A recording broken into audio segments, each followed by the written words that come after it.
stupid and unnecessary recorded show with a handsome dick and a beautiful hoe. They talk about farts, sex, and other curiosities.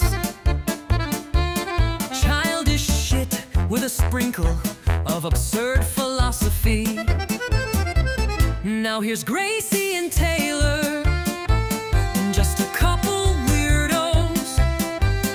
You should look away, it's time for the absurd show.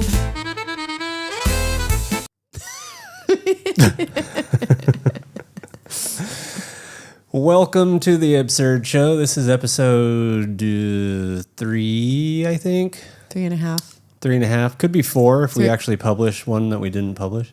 3 2/4. And it's only the second episode on our actual channel because we've been scattering them on different channels because we're schizophrenic and have We don't problems. know what we're doing. Yeah, we don't know what we're doing. And we kind of don't care. We'll figure it out someday. We will figure it out someday. But welcome to the show. Another blatantly stupid and unnecessary recorded discussion with Gracie and Taylor. And today we are talking about the self-destruct button. We are going to talk about the self-destruct button. So today's episode is going to be a little bit different. I wish we had a button.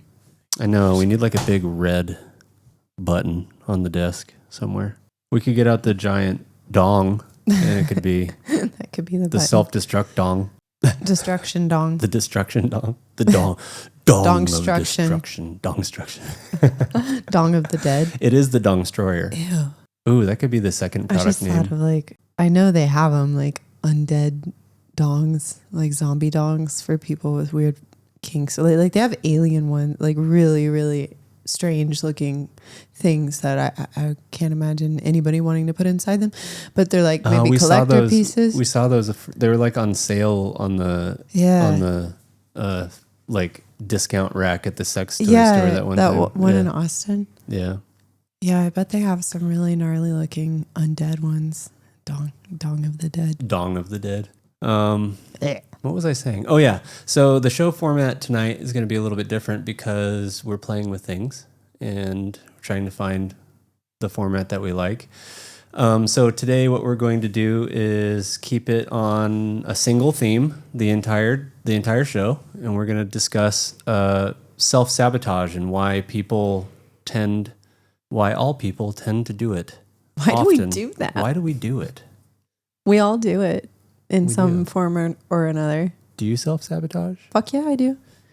Do I self-sabotage? You're not as overt with it as I'm not a pro like you. You're not a pro like me. No, you just don't see it because I just- am 10 years older than you, You and got I it better. spent a lot of my earlier life self-sabotaging, which is what led me to you and taught me many lessons, like how to find someone like you and how to hopefully keep someone like you. Not like as a possession, but you get what I'm saying. I love how to hang out with you for a long time. Maybe forever, hopefully. Yeah. Yeah. We can definitely hang out. You love how what? I love how anytime we talk about any kind of possession in any way, we always are like, it's always like the Seinfeld episode. Not that there's anything wrong with that, like not that I'm trying to own you. It's like such a thing for our generation. Yeah. We don't know our sexuality. We don't know our relationship style, but we just know I'm not trying to control you or own you. Terrified of possession. I don't know. Is that really how the kids are nowadays, though? Or are relationships always like? I know that kids and like young adults are having more sex with more partners than ever before. They're more promiscuous. They're less tied down. They're less locked down. They're less like their parents, right? But do they actually believe in less possession? Do they have less possessive attitudes than their parents? Like, because, historically speaking, relationships are very, unfortunately, are these very possessive things. Well, I mean, They shouldn't be. It's not. No, right.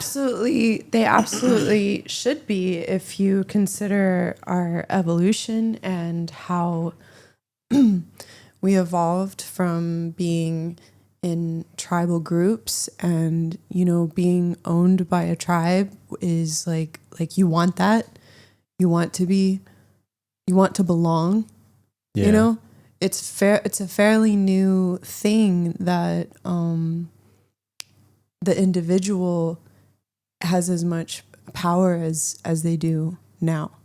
That hasn't historically been a thing, Yeah. Being a part of something, being a part of a tribe has been hugely important for survival for the longest time. So sorry. We've got this thing going right now because we have a tick. We have a shared tick. we caught ourselves, like most of our age and slightly younger, saying "like" to fill gaps a lot, and I started noticing it on every YouTube video, every TikTok that I watch, the recordings that we have of ourselves. That would be a funny protest. I'm You know trying how really people hard to just make sure protest and picket things? Yeah. It'd be really funny to just randomly go to the mall. Like is not a filler. Like is not a filler. We don't like. And neither should you. Eliminate like from the vocab. Learn how to use the language. Filler is a killer. Filler is a killer. Yeah. So we're going to try to avoid that. But yeah, I hear what you're saying. The family unit has been siphoned off of the tribal unit for quite a while. Well, historically speaking, I guess evolutionarily speaking, not that long. Yeah, it hasn't But been for that long. for our generation, it seems like, my entire life, right? And your entire life. And I feel like our generation was one of the... We're in slightly different generations, you and I. Oh, yeah. You're older than me. I'm one. I think I got you by one. I'm starting to look your age, though. That's messed up. I'm told that I don't look 44. Yeah. I'm told I don't look a day over 43. So, Well, I don't know. I think I How look old I look. exactly my age. Yeah. Well, I don't know how long this is going to take, so let's get to the first talking point. Let's do it. Let's dive in. The first question that we posed to each other prior to this podcast that we wanted to answer, that we have not discussed, at least not on camera, is a time in our lives where we have sabotaged ourselves, and after that, a time in our lives where we almost sabotaged ourselves, but we either caught it and saved it, or something else happened and we got saved from the sabotage. So who wants to start? You have one for me? Would you like to share? Would you like to be on story time with Gracie and Taylor? I can go first if you don't want to go first. I don't mind going first. Doesn't matter. Then go first. Okay. So a time that I sabotaged myself. Oh, there's that little praying mantis on our light is moving now. There's a little baby praying mantis on our studio light, and it is climbing the light. It looks like it is curious. Hopefully it doesn't get too curious. So a time that I sabotaged myself, this was fairly recent history. I moved to Thailand. I'll try to keep the story short. Hopefully you can relate. I moved to Thailand in 2015. And at the time, I was mid-relationship with an American girl that I had been with for a while. I would say, I don't remember, a couple of years, something like that. And we ended up, to skip to the end of the story, we ended up staying together for almost 5 years, I think. I don't know the exact number. But shortly after moving to Thailand, actually way before moving to Thailand, actually within 2 weeks of meeting her and dating, I went to my roommate and I said, I brought him, my roommate at the time knew me very well. We'd been friends for quite some time. And I said, hey, what do you think about this? I'm a little bit worried. And I brought up some red flags that I had clocked, so to speak. And I was concerned with it, and I brought it up to him. And fast forward a few years later, and my life is like falling apart, and I'm trying to figure out how to fix it. And I decide with her that we're moving to Thailand. And so That'll fix it. Yeah, obviously that wasn't to fix our relationship necessarily, but it was to like sort out everything, just life. Just wanted to try and do something different and better and travel and see the world. That's a different story for a different time. But anyways, the self-sabotage was being in a relationship that I knew was not right, being in a relationship that I knew was quote unquote, quote bad. It was a bad relationship. Mm-hmm. Not that we never had any fun, not that we didn't have great memories, not that she was a bad person or I was a bad person or anything like that. It was just not a compatible relationship. It was bad. And there were lots of reasons why it was bad.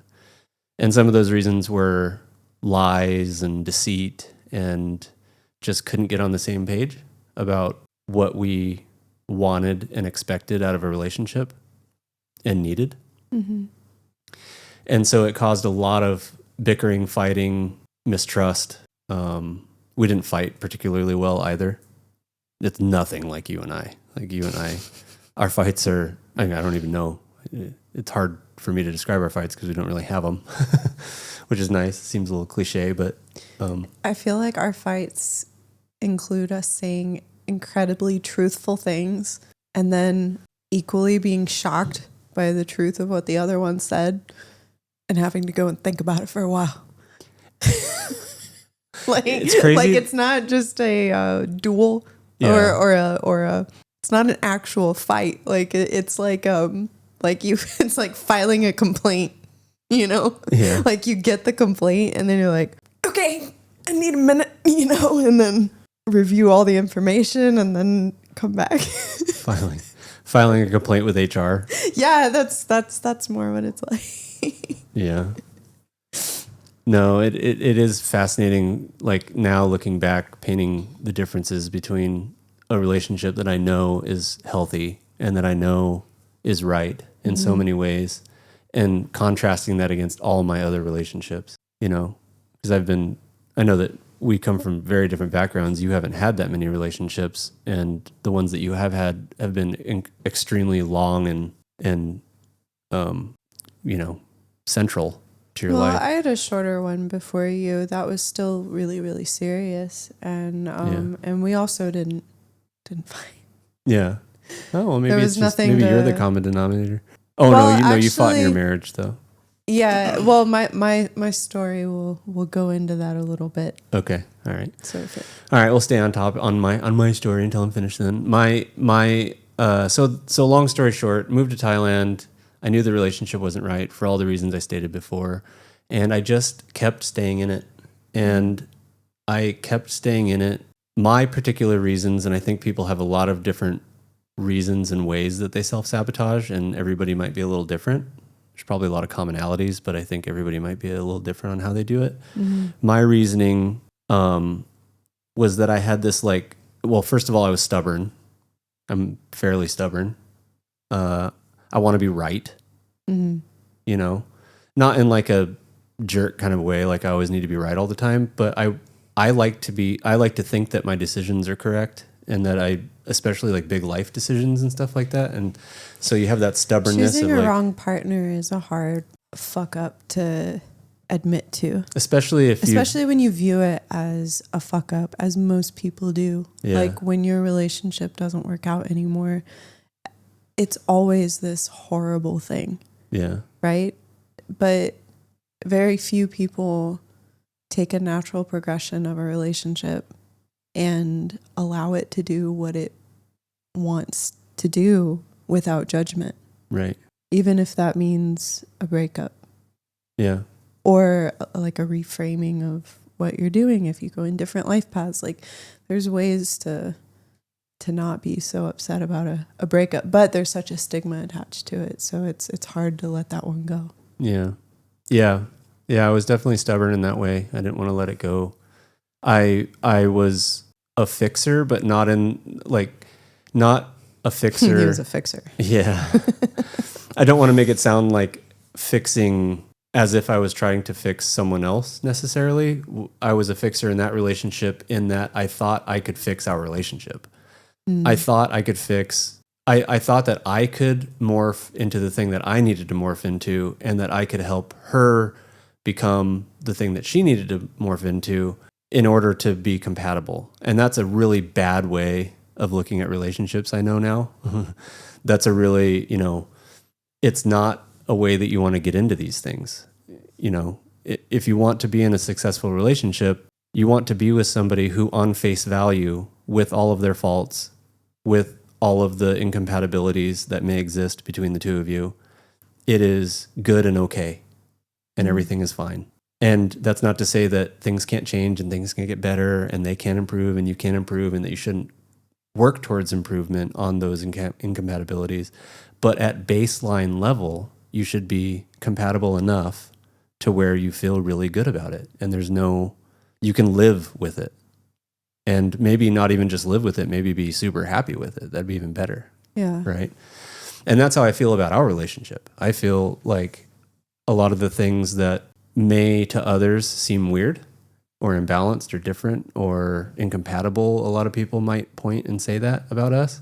I actually think that a lot of them are positives, and that you bring this unique balance to my life that I really enjoy, and I like the challenge, and I get a lot of joy out of that challenge with you. It doesn't feel like a fight. It doesn't feel like a battle. It doesn't feel like I'm trying to fix something or change something. It feels like I'm working towards something really important that I love, that I want, that I cherish, and I'm doing it hand in hand with you, and you're doing the same thing. And I see you working too, and I see you trying to help me, and I see you accepting my help, and I am always trying to look for your help, and it's this really nice symbiotic thing. Whereas in that relationship, there were these really bad things that hurt really bad, and they hurt both of us really bad. And I just thought there has to be a way to fix this, and trying to like fit a square peg into a round hole over and over and over again, just trying to jam it in there, and so there was that. And then also a little bit of this sunk cost fallacy, which in investing and entrepreneurship and things like that, it's this term that describes like you're so far along and you've invested so much. Oh yeah, that's why I stayed in my first marriage as long as I did. Yeah. There was so much invested. There was so much energy, time, life. Like, how could I walk away? Yeah. And honestly, it's still hard to think about. Yeah, it is. It's still hard to think about it. You have all the memories, and obviously if you have kids, which in your case you have 3, and luckily I didn't have any kids with her or anything like that, but I had memories, and I had a significant, the years were adding up, and she was the first person that I ever really started traveling with. So I got to see the world for the first time with her. Yeah. And she was hilarious and fun. She would joke a lot. And so we had lots of fun, enjoyable travel, fun memories. And I had this sunk cost fallacy in full play in my life happening, where I just looked at what we had done so far and I thought, it's too much. We have to keep going. And in business, that's the wrong move. And investing, that's the wrong move almost all the time. If you're saying, oh, I have so much invested, so I'm just going to keep going, even though I know this has turned into a bad investment, you're just going to end up losing more. Yeah. And if you don't end up losing more, you're going to lose the same, and you're going to lose the time, which is valuable. Yeah. Right? Especially considering we're all going to the same place and it ain't coming any slower. Yeah, time is the only real currency. So that was mine. I was treating these red flags as adorable little red carnival decorations. He saw this red flags and he thought it was a carnival. I thought it was a circus. Yeah. I'm coming. No. No. That's funny. Yeah. So, people we humans, we love to cling to dysfunction with our dear lives. And the pain of what we're experiencing right now is more comfortable than the pain of not knowing what's coming next. Mm-hmm. So it's this thing of comfort, even if it's painful. We choose it because the unknown feels more painful. Mm-hmm. It feels more, it has more fear wrapped up in it, and fear is what kind of rules our lives. Usually. Mm-hmm. Just knee jerk, unless you really are trained to start to identify these things and face your fears and become good at tackling your fears, then you start to enjoy leaning into your fears, Yeah. which is a very difficult thing to do, and a lot of people just won't. Yeah. And I was definitely squarely, even though I did like to lean into my fears more often than I would say the common person would at that time, given my background and entrepreneurship and just lack of family and all these risks that I've taken throughout my whole life, I still had a lot of that behavior. Being a dumbass. Yeah, all those years me spent being a dumbass. I learned to just jump. I'll figure it out That later. looks pretty far down. I ain't got a parachute, but you know what? I'm gonna give it a shot. I think I can make it. I'll figure it out. It'll be fine. I'll figure it out. I'll flap my arms really fast. I saw birds do it once. Tuck and roll. Duck and roll. I hear if you bend your legs at just the right time down at the bottom, you'll just absorb all that energy and roll into a ball. It's perfect. You might just get like a little bit of a sprain, Yeah. not a full outbreak. Yeah, you'll be fine. So Well, that was a great story. Thank you for sharing. yeah, thanks for making me dredge up these horrible memories. Oh, you're welcome. Oh my God, I can't. No, I'm kidding. That was great. Well, Actually good to talk about it again. yeah, it's always good to talk about stuff like that. Yeah. Which, by the way, I don't regret any of it. You know that I have that attitude Yeah. of like, I don't regret these things. I believe that we are here where we are because of our past, because of the decisions we made, and because I'm okay with where I am, and I will hopefully always be okay with where I am. That's the mindset that I try to maintain. Yeah. Then I'm okay with everything that's happened, and I'm actually quite. I always try to find the best in those things, and I look back on that relationship fondly, and I look back on her fondly, and I would still, I actually have had coffee with her, and Mm-hmm. even though the breakup wasn't great, I think she's a wonderful person. It's not about shit talking. It's just about acknowledging the ways that you sabotage yourself, and we all do it, and I'm sure she's done it, and I'm sure she did it, and she could say the same story about that exact same relationship. She stayed in it too. Yeah. So, it was both of us. It's true. Yeah. Well, my story is also about my ex.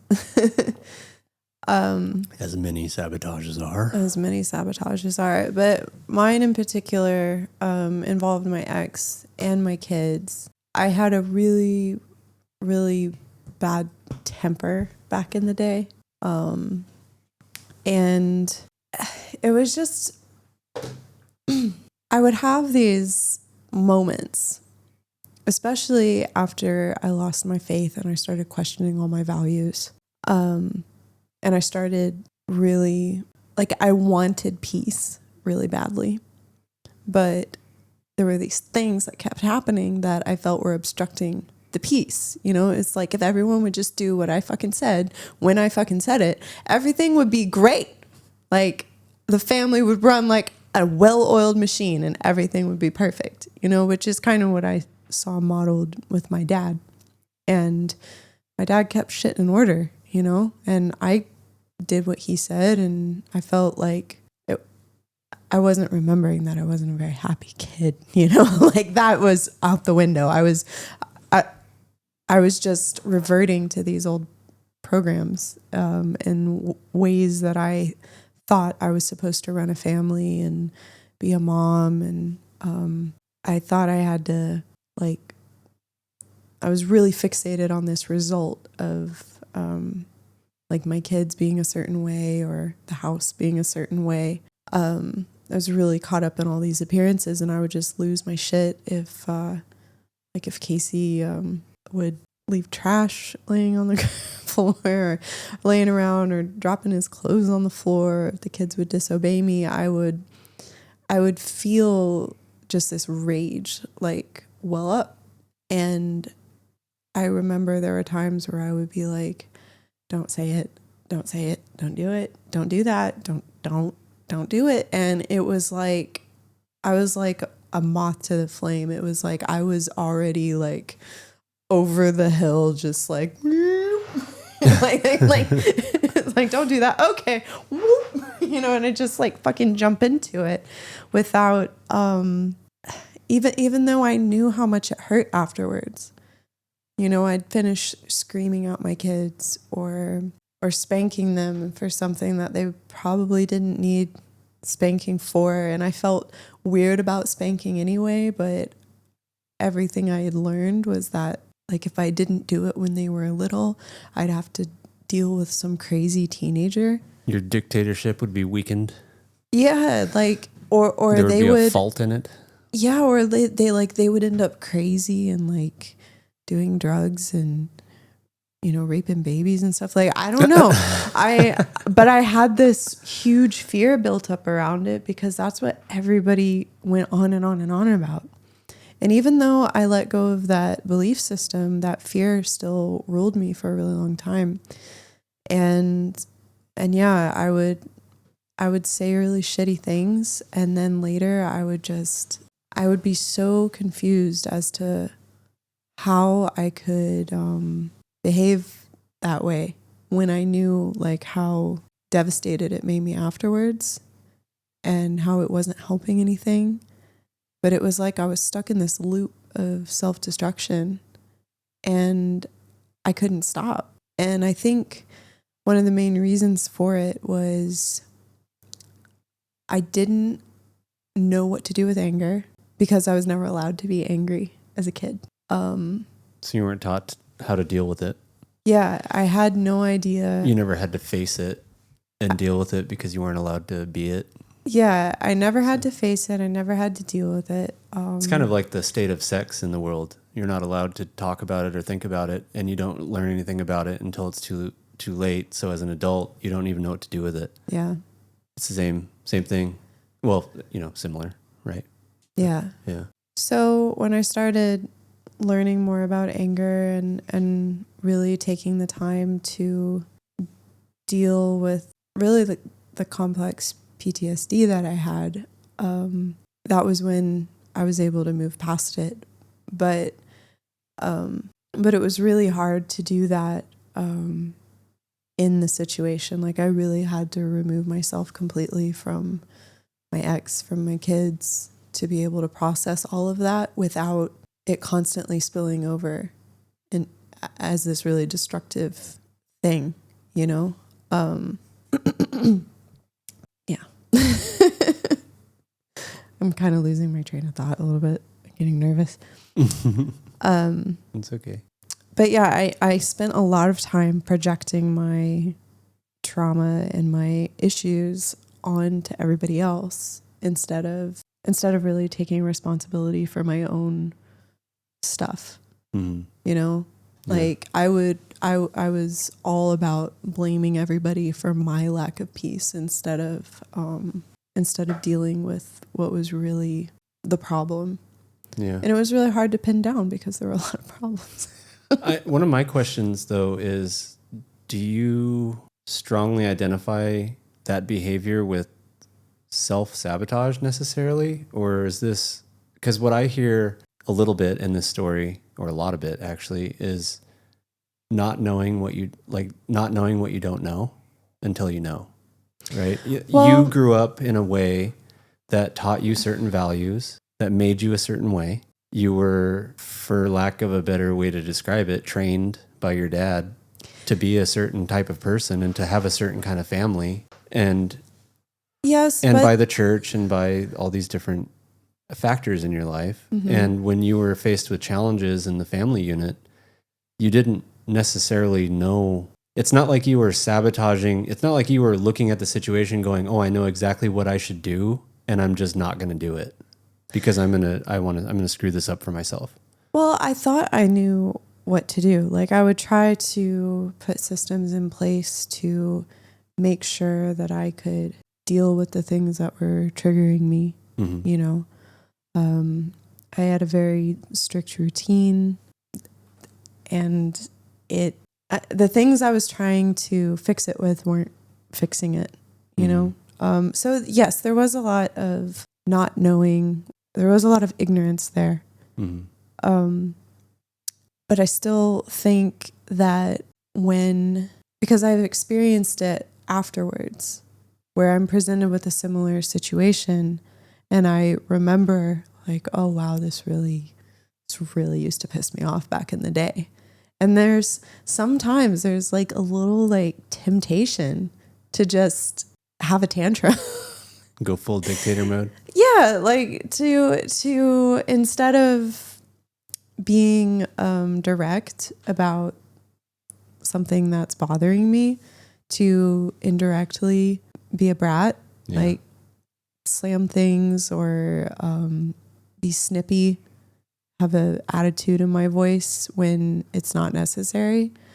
Like that, I feel was part of the urge to self-destruct. It was like this mean streak that I know doesn't serve me or anybody else. Yeah. So I suppose at that point you had a lot of trial and error, and this was a long relationship. It was over 10 years, right? So you had a lot of trial and error up to a certain point, and you knew what was right, what was wrong, and what wasn't serving you, and you were still doing it anyways. So there was definitely because sometimes the ego, the urge to protect my ego and to assert dominance would be stronger than any love or any desire for peace. Like I wanted respect, and I wanted to know that if I said something, it was going to happen.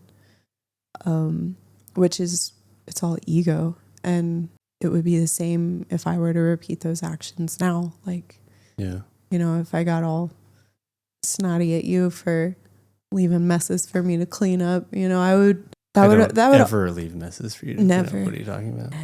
Never. That would all be ego, and it could be solved by a simple conversation or just reevaluating where you place value. So yeah. Wow. I hope that made sense. Absolutely. Yeah, it absolutely did. It's really fascinating. I've never had I can't say that actually. I did have a hot streak in a few different phases of my life, actually, where I dealt with problems in that way. Not every time, but I would get particularly, even in that relationship that I was describing earlier, there were times where I would get, and that was one of the uncomfortable truths that I was staring at and hating so much, because it was a version of me when that would happen. It was a version of me that I didn't like at all, and I didn't recognize, and I didn't want. Yeah. And while I blamed myself for being that person in those moments, and shortly after, I mostly knew that it was a result of the bad decision to stay in the situation I'm in. Not that I'm necessarily that person. It's that people can be and are different people depending on what kind of a pressure what kind of a situation you put them in, right?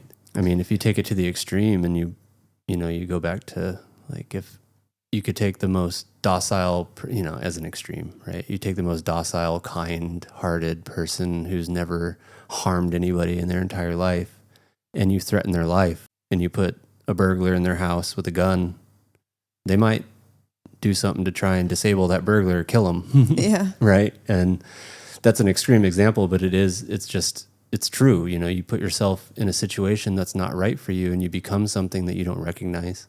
Yeah. Well, and then when you're becoming it, you're kind of dealing with your shadow, so to speak, because whatever's coming out of you, like it is in you to some degree. Like it is you. Oh, for sure. To some degree. It's a version of you. Which kind of leads you into this rat race of trying to fix yourself, because you think, if I can just fix this is obviously a problem I have.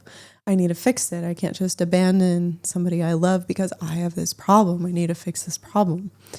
And sometimes you can't do it inside that situation. Yeah.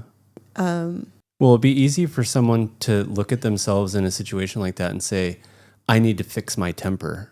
Yeah. Or it would be easy for the other person to blame you and say, you need to fix your temper. Mm-hmm. And a great example is actually the situation that I was in, because I needed to address my temper, but not in the direct way.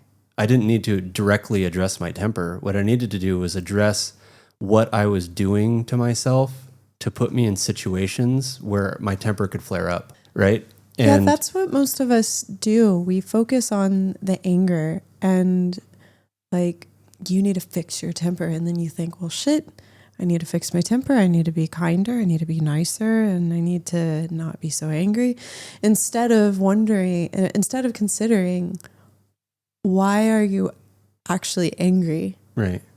You know, people who blow up, they have a steady drip of something that's irritating them.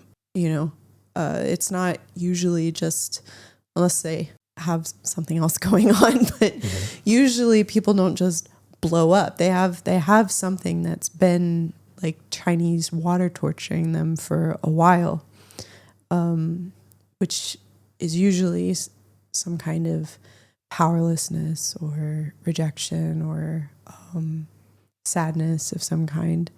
Anger is always a secondary emotion. So Yeah. It's fascinating. Like, I didn't just magically become this person that, the Mr. Chill guy. well, however you would describe me, you know, I don't want to say it myself, but throughout the course of this relationship, I think I could confidently say that I hope that you would say I'm pretty chill. You're pretty You don't- chill. Like, you have very few hot button items. The cigarettes is the one thing that I know that will make you just go batshit crazy. And lying. You don't like lying. I do. And you really don't like lying about cigarettes. Yeah, smoking has always been a really, really touchy one for me. Especially, I mean, okay, so we won't go off onto this too much, but there was an incident where probably the only actual fight we've had where we've actually had a moment where we're yelling and angry at each other. It was a full fuck you. It was an fest. actual fuck you fight. And it was the only one in 3.5 years that's happened. Thankfully, which is awesome. But it was, you know, night out at the comedy club. We were drinking, which we don't drink anymore. And not because of anger issues, but because we want to be healthy, right? Well, And I was veering towards alcoholism. you think like so? more- Well, we were. I know Yeah. that I was. I don't know. I don't think you were, but just some of the things that I was dealing with, I was You were using was- it as a I was medicating, escape. Yeah. Yeah, I could see that a little bit. and it made me do some really stupid shit. So now I don't do that anymore. I've never been particularly bad on that stuff. I just wouldn't recognize that I was spending too much on it and drinking, you know, even a drink a night or a drink every 2 nights or something. It was just starting to add up and go, why am I doing this? You know, it ruins my sleep. It's not, Makes you fat. yeah, it makes you fat. It's like way more calories Ruins than you your need. face. And yeah, I don't know. It's just, It's not a good drug. Yeah. There's better drugs. yeah. Preaching to the choir, though, I think the whole world's starting to go that way. I know, This it's so whole exciting. anti-drinking movement is really something one of the few things in humanity that I'm really proud of right now that the kids are doing. What's a way that you screwed up but caught it or were saved by somebody? Yeah. So the second point, my story on that is the Round Rock House. Oh, The Round Rock House. yeah. Yep. So a way that I almost self-sabotaged and was hell-bent on doing it, despite knowing I probably shouldn't have, and got saved, luckily, was when we moved back to the suburbs in Round Rock from downtown Austin to get closer to my daughter. And we moved into her backyard, literally into her back. You could see her backyard from our front yard. It was 4 houses away. For anybody who's watching, don't do that without getting the blessing of the other parents first. Yeah. But like, how would you feel about me moving down the street from you? Because Literally I'd down like the to street. be in my kid's life. Can I Closer. just be closer? Yeah. You know, and then at least they have some say in it. But just like springing it on them is Yeah. it's Bad not idea. the way to do it. Not Yeah. if you want it to work. So there was a whole litany of mistakes here. First one being, moving in literally 4 houses down. I could see the backyard fence of her house from our front yard. And then facing the consequences of that, going, oh crap, they really don't want me here. My daughter obviously loved it, but everybody else wasn't too thrilled about it. And facing that consequence, and then throughout the course of that year, somehow, despite not wanting to be there, despite not liking that neighborhood, despite not being suburban people, and there's literally Round Rock is, for people like us, is like the biggest shithole on earth. It's not a fun place to live. It's the definition of a suburb. We were like flamingos in the Arctic. Yeah, Like it was flamingos have no business in the Arctic. within 2.5 months. We had the neighborhood watch committee of these 3 little old ladies stopped by the house when Gracie wasn't home one day. She was at the water park with her kids, and I answered the door. And long story short, this is probably a story for another episode. They accused us of running a whorehouse.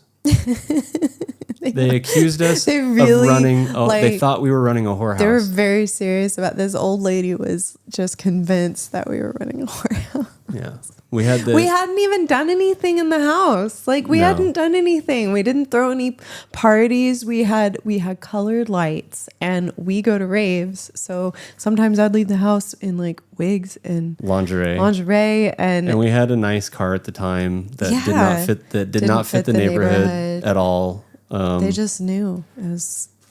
Yeah, and these little old ladies show up at the front door. Ding dong. What do you do for work? Oh, really? What kind of car? What kind of car do you drive? We know what Oh. you're doing.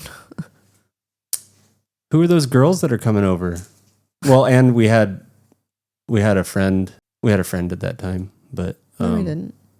She didn't. Well, that wasn't happening then. Why would that? Why? Because Kinsley would come Oh, over. that's right. No, it was because Kinsley would come over. My daughter would come over.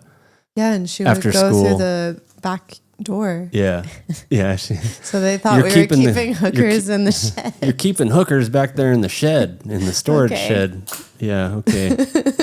Cunt. Wow. Jesus. Unbelievable. But you got saved. Okay, so somehow throughout all this in that year, we decided that we were going to buy that house and keep it for another year or two and really like plant seeds down there. And when I really started trying hard to buy the house. I was going to have it, the landlord was going to sell or finance it for us. And I thought, yeah, this is the right thing to do. It's got to be, right? I just kept talking myself into it. And I was thinking up all these reasons why it was the right thing to do.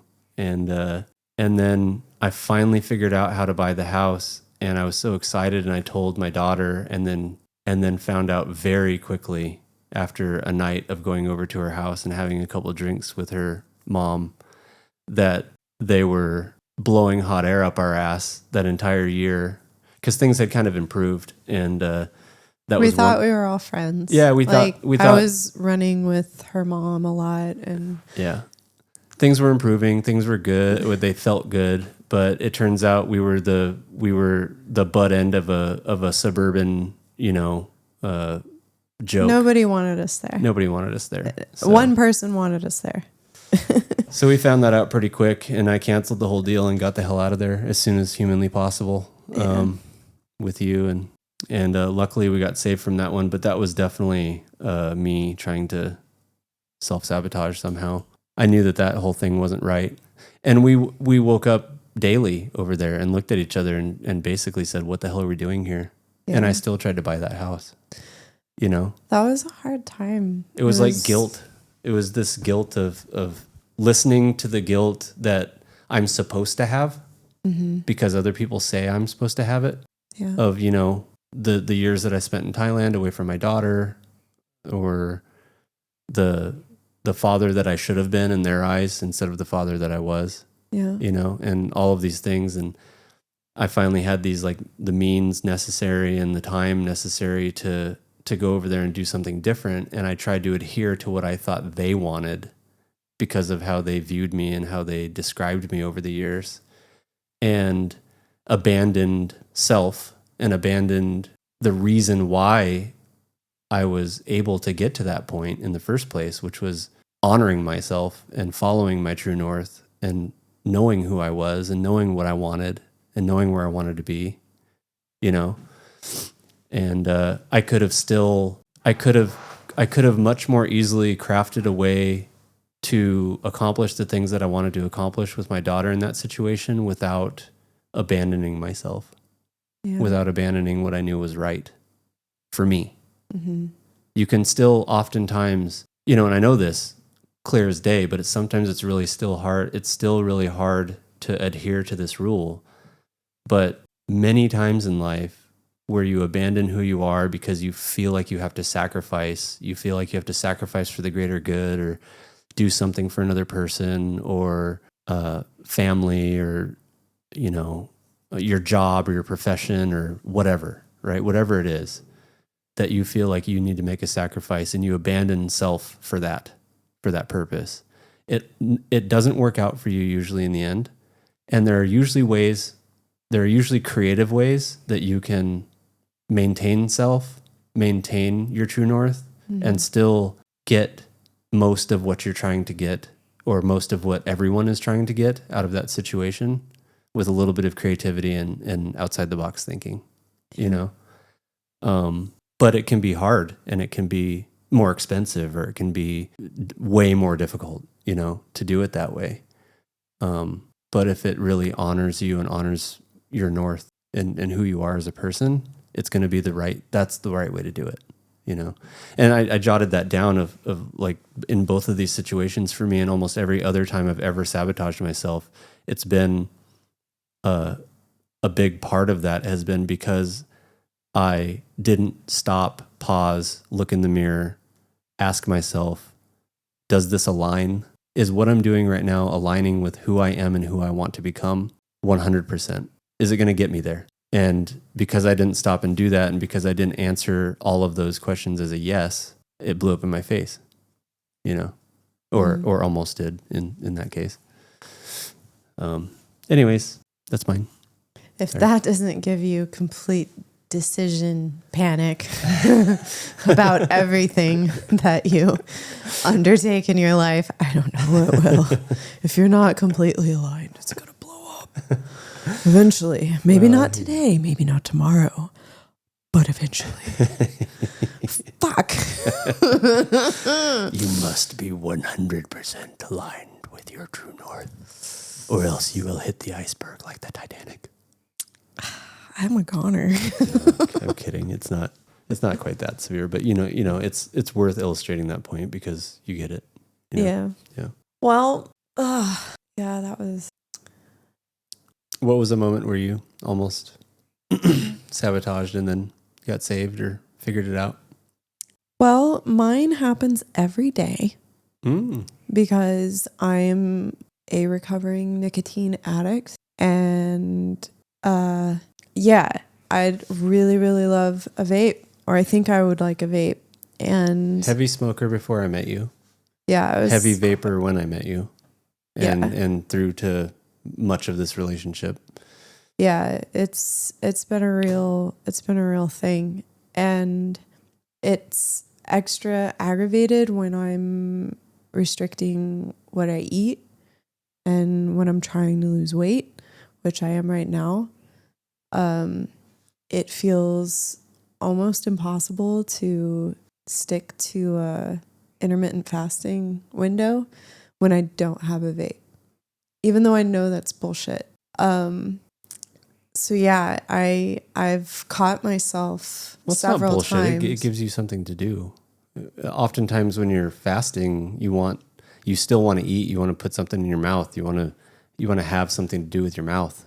Yeah, You know, and there's also just a lot of stress right now, and it just feels, it's been a real intrusive thought, and I've found myself like fantasizing about getting one, like coming up with a plan to get one, like how would I hide it, and have like this little secret that I can just, like, I could keep it a secret and it would be fine.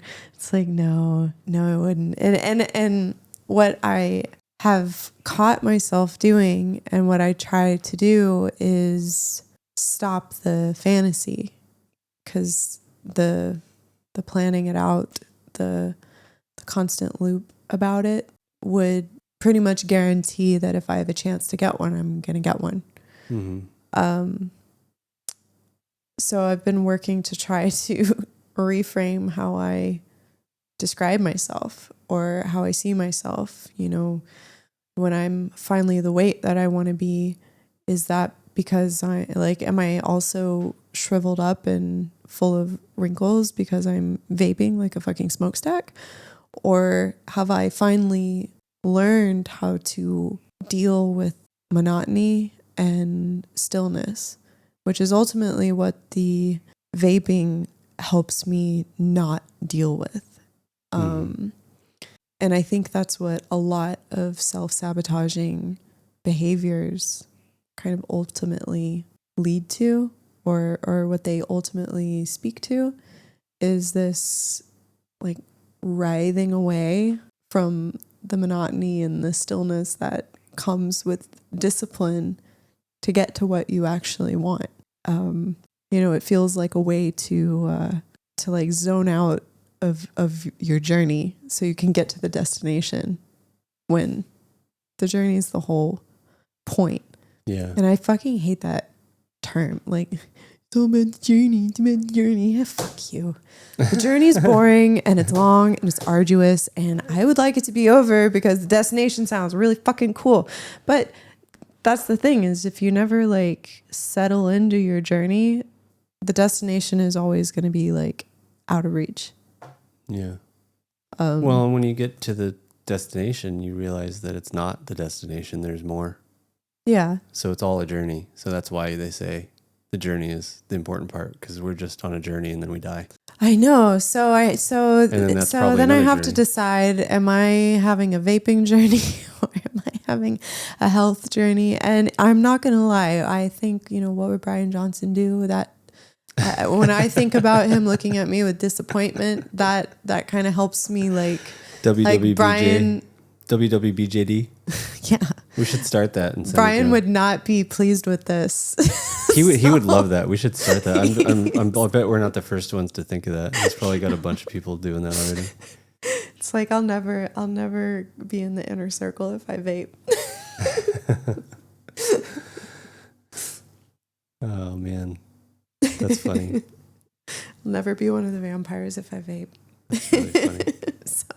What would Brian Johnson do? So yeah, that's my everyday catching myself self-sabotaging and redirecting practice, and it's taking up a lot of brain cycles, and I'm tired.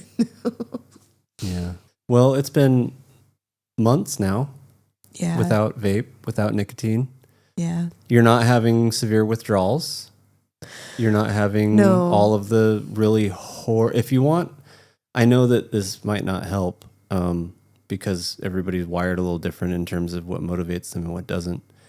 But the withdrawals are definitely something that gives me pause. Even though I handled the withdrawals a lot better this time. You did. But if you need a reminder from my perspective of what I don't want to deal with again, it's your withdrawals. So I would, I'm there for it no matter what. But that was definitely, in my estimation, some of the hardest times in this relationship, because it was so hard. It was just everything was hard, Not necessarily for me. I mean, it was definitely hard for me, but I could also see the pain and the struggle that you were going through, and that's hard. That's really hard for me to see that. And when we're trying to be ambitious and trying to do new things, and trying to make things go, like this stupid show and, you know, all this stuff. Adding withdrawals and that stuff to this would be, it almost makes it feel impossible, you know? It's like that. Yeah, I know. So that's why I was thinking, like, if I started doing it again, I would just have to start doing it again. Like, it would be like permanently. Yeah, for like good. it'd be like, this is just what I do. Like, this is my one thing. I am vape. I am vape. I am And vape. I don't know. Like, I almost am really, like, I feel like I have to be kind of open-ended about it too, because I don't want to say something that's, like, I don't want to break another promise. Be like, I'm never going to vape again. Like, well, you know what? I might. With that attitude, that's not a quitter's attitude. This one time being a quitter is exactly the attitude you need. You sound like a winner right now. You need to So- sound more like a quitter. You remember when I told you about my not yet philosophy? Yeah. So this is what I've been applying to that. You know, I'm so good at procrastination. I've been procrastinating ordering a vape. Nice. Good. Professional. I'll just keep like putting it off, and it's the same with overeating. You know, I can be like, well, maybe I'll do it tomorrow, and then when tomorrow comes, maybe I'll do it tomorrow, and then I just keep pushing it off and pushing it off. Eventually, I will be a non-vapor, and I'll be like really skinny. It'll be great. Yeah. You are really skinny for one. And right now you are a non-vapor. That's true. So I've got one of those things going for me right now. Yeah, you've got both. And you've got a deranged head that doesn't see the mirror the way that it should. Well, That's another episode. We've got so many mental problems we can talk about. And they're just so fun. And I've got intimate knowledge of some shit. Coming up next on the body dysmorphia episode. Yeah, I've got some stuff to say about body dysmorphia, man. Yeah. I know. All right. We have now it's time for the self-analysis and the feedback. Yeah, so we have one more of these stories, sort of. We asked each other to come up with a way that we have that we each come up with a way that we have self-sabotaged in this relationship, and then choose a way that the other person has, so that from our perspective, a way that the other person has sabotaged. A way that we've observed the other person self-sabotage. Yeah. So should I start, I guess? Yeah. Keep the flow going. Keep the flow. All right. So a way that I have self-sabotaged in this relationship was at the very beginning of this relationship. I exhibited this behavior, and I have periodically since then, which is my trip to France. When I first met you, wasn't sure what this whole thing was. I don't think either one of us thought, obviously for all the reasons, neither one of us thought this was going to be like a permanent marriage. Marriage. But that being said, we knew that there was something special. There was something there. It was different for me, and it obviously was different for you too, because we both exhibited behaviors that it was different, right? So, but I had a trip to France planned with my daughter, and I was gonna go ahead and go with it. Went to the F1 race in Monaco and spent some time there with her in the south of France, and one of the things that was different about our relationship, about the little seed of a relationship that we had started, was that we felt like we could be open, honest, truthful with one another about everything. And that we were aligned in this viewpoint that we weren't 100% sure what was in our future sexually or relationship-wise. And we wanted to maintain flexibility in that future at all costs. Mm-hmm. And so when I went to France, I decided to test that theory. And while down there, I spent the vast majority of the time with my daughter, almost all of it, almost 100% of it. But there was one night where I tested pretty hard and met that waitress at the race, and my daughter and I took her out to dinner and hung out with her, that night. And not to get into gory details, but it was a test. It was a test of this new thing, of this new. For better or worse, I like to poke my boundaries. I like to poke if there's a thing, if there's a rule, if there's a thing if there's an agreement between me and someone else. I don't really exhibit this behavior in my friendships that much, but in this relationship with you, I decided I was going to start testing these agreements. I think maybe because of skepticism, like, do I actually have this thing that I've always wanted?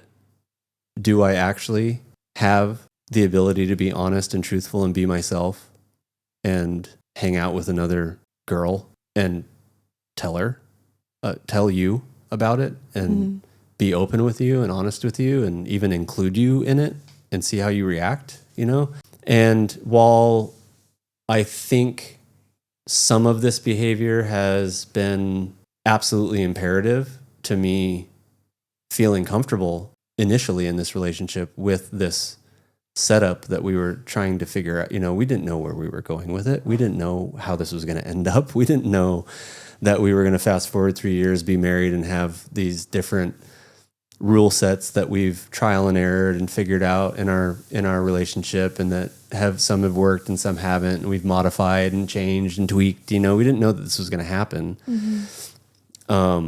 the way that it did. You never do, I don't think. But I wanted to know, did I actually have this person that I could rely on to allow me to be who I wanted to be at all costs, at almost all costs, within reason, within the agreement. So I pushed and prodded against that, and the sabotage part of it is that while I think that behavior has been beneficial in a lot of ways, it's definitely also sabotaged in a lot of ways, because sometimes I do it when I don't need to, I think. Sometimes I know. It's like doing that. It's like you know the answer to the question and you ask it anyways, just to be, just to remind the other person that you know the answer, or that question still exists, And I think I do that sometimes with you. I think that particular time might have been okay in the context of how we ended up where we ended up, and I think it was maybe necessary back then for me. And obviously we've talked about this a lot, and we've both grown tremendously from that experience. But I do think that since then I've exhibited that behavior more times than probably necessary. And I think it's planted, occasionally I think it plants these seeds of worry or like it brings up things in you that I don't think you need. And I certainly don't need either at that time, even though I know it's going to, like in some cases, I know it's going to happen, right?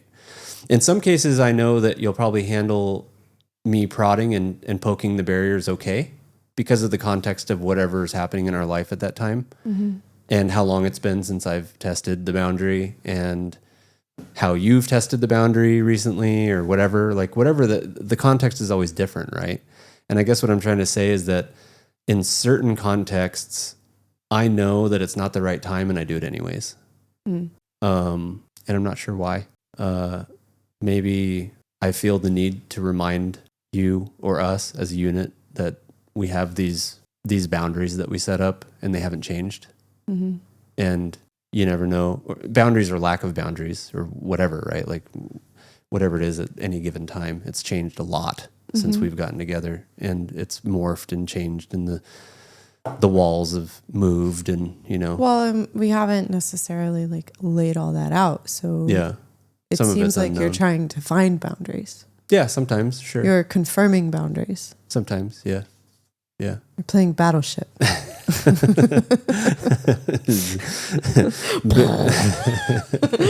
Hit. Exactly. Relationship battleship. Yeah.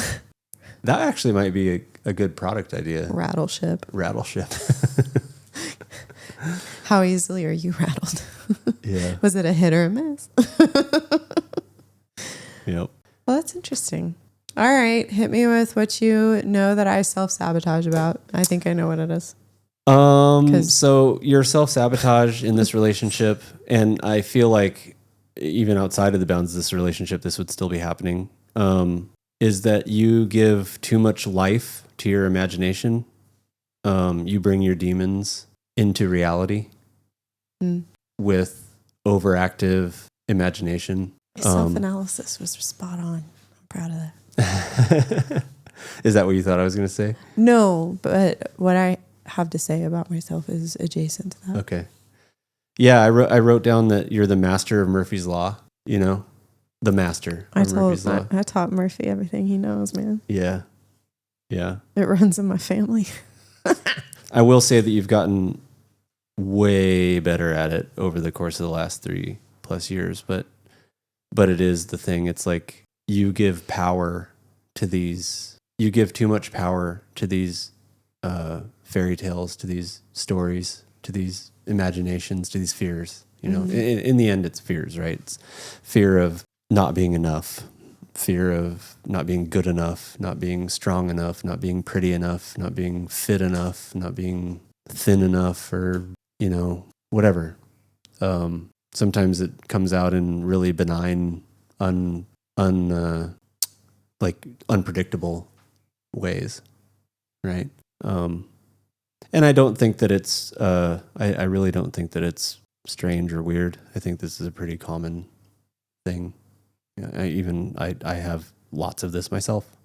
So there are many things in my life that I had in the past and that I still do, fears that I give too much power to. And sometimes they Murphy's Law my ass right in the ass. Right in the ass. No lube. The things that you fear the most will be the things that are most likely to come true. Yeah, they're the ones that rape you right in the butthole. So, what are yours? Well, how I self-sabotage myself is I am a catastrophizer. And I do that because it goes back to my relationship style, which I believe is a chaotic one. I can have an anxious... Chaotic attachment style? Yeah, I have a chaotic attachment style. I can be very anxious I can be an anxious partner and be very attentive, very love bombing, very just there. But then when I start to like wake up to what I've been doing, I realize how attached I am, I remind myself that it could all go wrong. And especially if there's other factors involved, which we include sometimes of other partners, what I do then is, you know, I get the fear of like, oh shit, like, okay, well, here it is, fairy tale's over, you know, and I just make myself accept that reality, even though it hasn't like happened yet. It's like I borrow trouble from the future because I don't want to pay it in the future. And then I very aggressively detach from the object of my attachment, which would be you in this case. And then I get cold. I'm just like a wall. And it's all a defense mechanism that is one of those loops that I know it when it starts, and sometimes I can't help myself but go into it. And it's hard for you to find like a break point, like a way to shake yourself out of it before it starts. Yeah, and it's a lot like the knee-jerk reaction to vape when I'm trying to not eat. Mm-hmm. You know, there's a stillness, there's a monotony to sticking to a diet or sticking to an eating window, sticking to a workout routine that really, I don't know, something about it just kills me. I hate it. But I want the results, so I've got to just head down and fucking do it. And I don't know if it's boredom that I'm so terrified of, but it's the same but different with this relationship aspect, because what I'm wanting, right, is true freedom and true love that exists in this freedom. Like I can really be myself and it's okay. And it never pisses anybody off. And others that are around me, they can be themselves and it's okay. It never pisses me off. Like that's the ideal. The journey to that though, brings up things I don't like to deal with. Just like the journey, like my desired outcome is this awesome fit body with like super tiny waist and abs and shit and like toned muscles. Like I want that.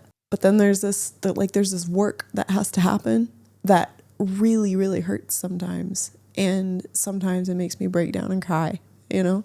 But if I want this result, I need to do this. And with you, being in a relationship with you, and I think being in a relationship with anybody would bring it's not just you. This would happen with anybody. Because what I want is this true freedom. And like, I think that's the ideal.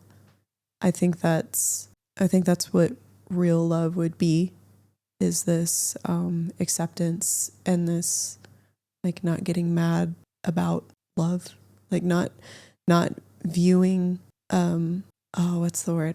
I can't remember. All I can think of is like the church term, how like you have a sin of commission, which is like you did a sin, but then you have like a sin of omission.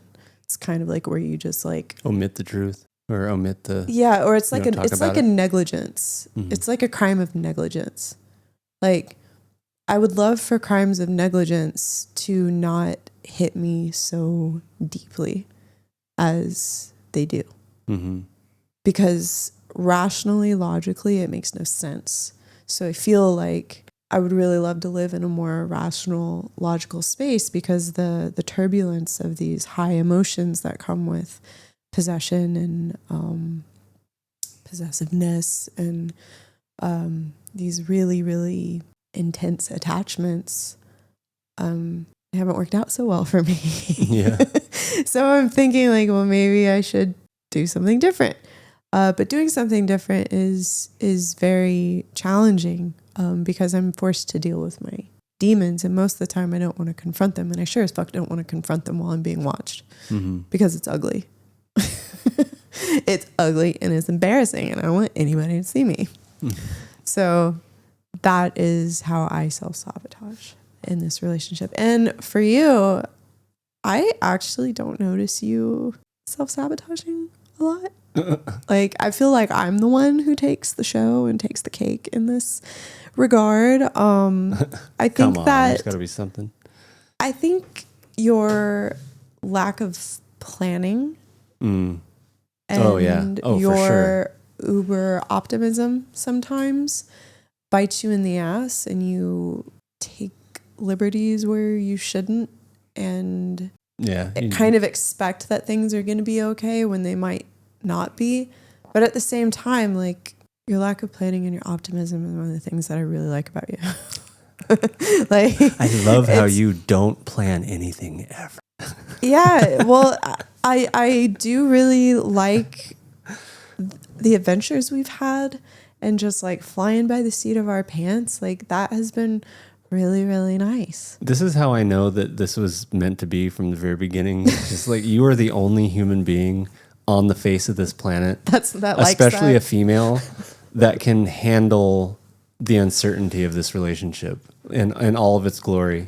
Like, oh my God, I love you so much. Like, I'm so glad that you can handle it because it's such a hard thing for me to change about myself. Yeah. And you know what? I think part of the reason is because I've always been a lone wolf my whole life. You know, I've never had the expectation from anyone ever. Yeah. And that's not a brag. That's just, I know. It is what it is. Like I didn't have close family that relied on me. I didn't have siblings that relied on me. My parents died when I was young. My grandparents who raised me died when I was young. And from that point forward, I was on my own, and they didn't even need that much out of me when they were alive. Yeah. You know, they let me do whatever I wanted. So I have this long string since a very young age of just being on my own time, doing what I want to do, how I want to do it. The most structure I ever had was, you know, up through semi-professional sports and college and after college, which did teach me a lot. And, you know, there was a lot of expectation there. But from that point forward, there was nothing. And I've very rarely held down normal jobs where I've had to be at work at a certain time or do a certain thing or turn in a certain, you know, paper work or whatever. So it's for better or worse. Yeah, you're right. It's definitely one of my biggest Achilles heels, and it's a way that I sabotage a lot. That there's no doubt in my mind that more structure, more planning, which I think is what I'm trying to get back into with what we're doing with this, you know, and what we're doing with some of our other ideas. Because I'm going to have to be better at that, or it's going to be hard for us to make it. Yeah. And I've always had with the way that we have talked about things and how we both have made a real point to keep our individual freedom sacred. As much as we've joined together, I think we both understand that we're individuals, and as tightly wound together as we may be, that's not a guarantee that there won't come a time where someone is like, hey, I have to do this. I'm going to do this. Yeah. I love you. So now what? But this must happen for me. And, you know, if I can't handle it anymore, I know we'll have that conversation and we'll still be friends. I can't wait. Yeah. No, that is a comforting thing, I think. That's definitely a comforting thing for me, and I too. told you that in Belgium the first time that we actually had a bit of a tiff. Like, I'd always be your friend. Yeah. And I mean that, you know, no matter how our relationship evolves, like, I'll follow you till I fucking can't, and no hard feelings at all. Yeah. And I would hope that you would have the same idea or attitude towards me. Oh yeah. There's no escaping that. Because ultimately, there would have to be something absolutely atrocious that would happen that would bring us to a point where we wouldn't want to maintain a friendship at the minimum. If you ate a baby, I don't think I'd be able to talk to you anymore. Oh, come on. I'm one of the lizard people. You didn't know that? I eat babies all the time. I like them with a little bourbon sauce. It's like my favorite snack. I like to get snacking sometimes. Serve them with some sweet potatoes. Like them little toe heads. The ones with the toes. That's why they call them a toe head. Pop them in your mouth like blueberries. That's why they call them a toe head, right? Because they got toes on their head, little toes. No, that's a term for blondes. I know, but I don't know why. I know. I don't know why either. I think I used to know. All right, speed round. Speed round to wrap this episode of Absurd up. This was probably the least absurd episode of Absurd we've done so far, which is fine. We can talk about serious things. Yeah. We're adults. We've experienced some serious shit. All right, what's worse? The fear of success or the fear of failure? I feel like they're the same thing. Like they're so... Probably the fear of failure. Yeah, I knew you were going to say that. Because but they both do the same thing. Like the fear of failure and the fear of success is going to keep you small and limited. Yeah, you could say that about every fear that exists. It's exactly the same thing. Fear does that, not just fear does that. Yeah. So but you focus more on the fear of failure. Yeah, because I focus more on the fear of failure because I fear failure. And it keeps me from trying things sometimes. And then when I try something and I do well in it, then I get to deal with the fear of failure again, because then I have to top the cool thing that I did. And I don't know if I can do it again. You know? and if I did it again, I sure as hell don't know if it's going to be better than the last time. Yeah. Yeah. I would say fear of failure is probably more prevalent in my life too. I think so. I have this like perfectionist streak where it's hard for me to even get started sometimes because I need everything to be just right. Mm-hmm. I'm going to start calling you Goldilocks. Yeah. Yeah, it's a little bit annoying. It's a lot bit annoying. I've always been working on it, it seems. It's one of those things that like you're just going to keep working on it until you can't anymore. Well, then it's one of your superpowers. Yeah. You just need to find the right way to apply it. Yeah. The never-ending quest. Yeah. Okay. And for wrapping up the episode, the last thing that we challenged each other to is to come up with a self-sabotage product. This can be a product. It's not a real product. It is not for sale. We're sorry. And we know you're going to love these products and you're going to want to buy them immediately. But the idea is a product that either helps you self-sabotage or helps you along the journey of self-sabotaging somehow. So what did you come up with?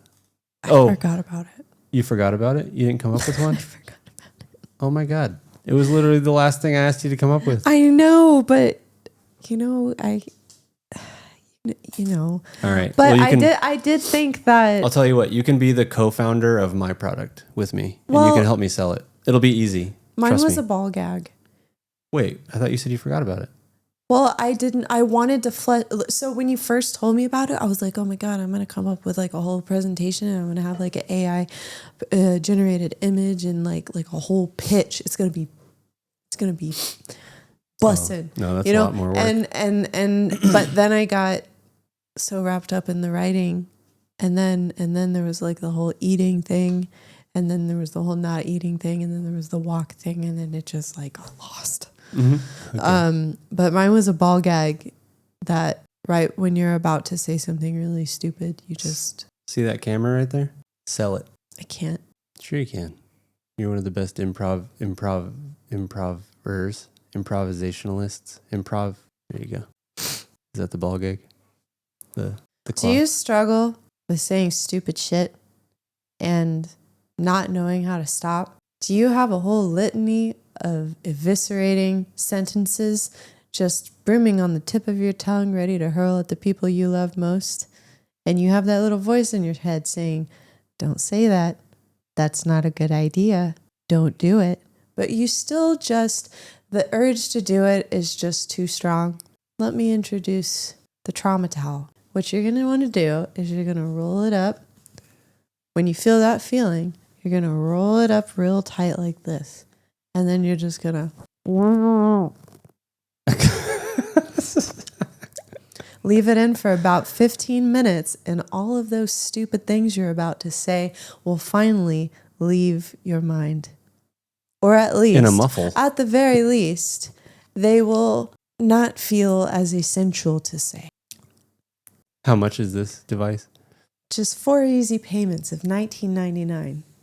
That's a good deal. Save you and your family years of trauma. A trauma towel. It can be yours. Order today. Very nice. Very nice. That towel didn't taste very good. Yeah, I've cleaned the desk with it a bunch of times. It's disgusting. I thought it tasted like cleaning. Well, I don't think materials. I've actually used, lucky for you, bitter. I don't think I just like wiped That was gross. semen off the desk and, all the other bodily fluids that we have on the desk all the time. But your semen tastes good. Yeah, God, this is a family show. Jesus Christ. No, it's not. All right, my product, it should be easy for me, but I don't have one. So you're just going to have to, Come on. you're just going to have to imagine it. All right. Hi, I'm the founder of Trippin. We're a new shoe company. We developed a pair of shoes that we over-engineered the soles and used a little bit less glue than usual. So the plastic and the rubber on the bottom of the shoe is just such that when you walk out of the house, from the moment you put them on your feet and you walk out of the house, they get just a little jammed on the concrete so that you're tripping all the time. As soon as you walk out of the house, you don't have to take a single step without tripping over your own feet. You be tripping. You be tripping shoes for Self-saboteurs. For the committed self-saboteur. For the committed self-saboteur. Is self-sabotage your kink? I was gonna do like I was gonna do a pre-written letter to investors for entrepreneurs whose companies went bankrupt. So like you raise the money from the investor. You have an idea, business idea, and you put together a pitch deck and you put together all of your presentation and everything, and then you go out and raise a bunch of money. And then as soon as you get the money in and you take all the investor money, then you give them this letter, which is a pre-written letter for the future for when your idea sucks and goes bankrupt. You're telling the investor, sorry, I lost your money.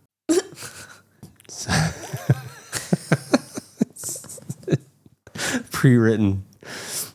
So, it saves you from having to launch the company at all, fail at all. Oh, yeah. You just keep all the money. That sounds like a solid plan. Wow.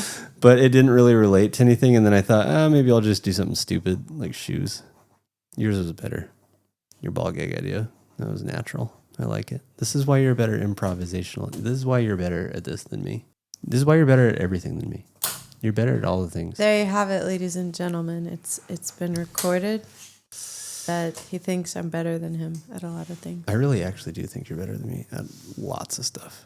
All right. So one thing that we forgot to do, that is our show. One thing that we forgot to do was show people all three people. I think we got like 8 views on our last episode and probably 6 of them were me. So I don't think anybody's watching this. But if there are 1 or 2 of you that are watching this out there in the world, thank you. We love you. This is actually really fun for us. I'm having a great time. We love talking and chatting, and this gives us such a good, this really gives us an opportunity to sit down and do it intentionally instead of having to, I don't know. It just brings so much. No, it's doesn't cool. It? Yeah. It's cool. It's really fun. It's a fun new way to connect. This podcast is saving our marriage. We're going to make a video soon about how AI is saving our marriage. AI saves our marriage. AI saves our marriage. We have an AI therapist. That's kind of funny. She's got a pocket therapist that, anyways, it's I do have a story pocket for another day. therapist. If you're not using AI to talk to if you're not using AI at all, you're stupid. It's just too cool. Yeah. That is actually a piece of news. We're starting a new channel that we're going to put most of our effort into. The Gracie and Taylor channel will continue, and we want to. This is like our long-term vision, is to have this channel do something someday, and just have a place to dump and be us, and come up with all the stupid things that we come up with, and have an outlet for them. And maybe other people will like it, maybe they won't. Who cares? But we are starting another channel called Prompt Me Daddy. Prompt me, Daddy. Prompt me, Daddy. Prompt me, Devil Daddy. Prompt me. Yeah. I don't know. Yeah, baby. I love it when you talk like that. So that's going to be our AI-focused channel. And it's going to be a lot of fringe AI stuff, a lot of the weird ways that we like to play around with AI and use AI, and tackling a lot of the AI faux pas and AI, the way that people are afraid of it and are fearing it. We tackle a lot of that commentary and topics, and It's going to be an interesting venture, I think. And then one of the things that we used AI for recently was making the intro video for this channel, for this show, sorry. And I think I'm going to play it for you right now to end the show. And we'll probably play it at the beginning of the show too. Yeah. All right, here it is. Thank you so much. Seriously, thank you so much for watching. Thank you. Maybe someday somebody will actually be watching, but if you're there, thank you. We love you. Here's the intro. Another blatantly stupid and unnecessary recorded show with a handsome dick and a beautiful hoe. They talk about farts, sex, and other curiosities. Childish shit with a sprinkle of absurd philosophy. Now here's Gracie and Taylor, just a couple weirdos. You should look away. It's time for the absurd show.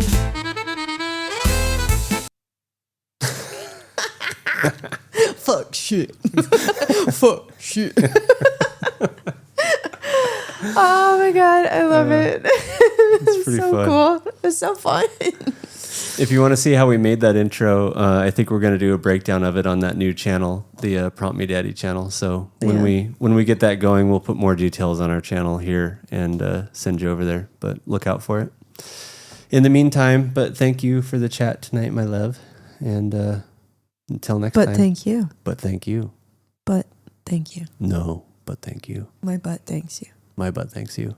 My butt accepts your thanks and gives thanks back to your butt. My butt accepts your thanks and reciprocates. Reciprocates? Yes. Gross. Yeah. All about reciprocation over here, babe. Reciprocal butts. Reciprocal butts. Buttsiprocation.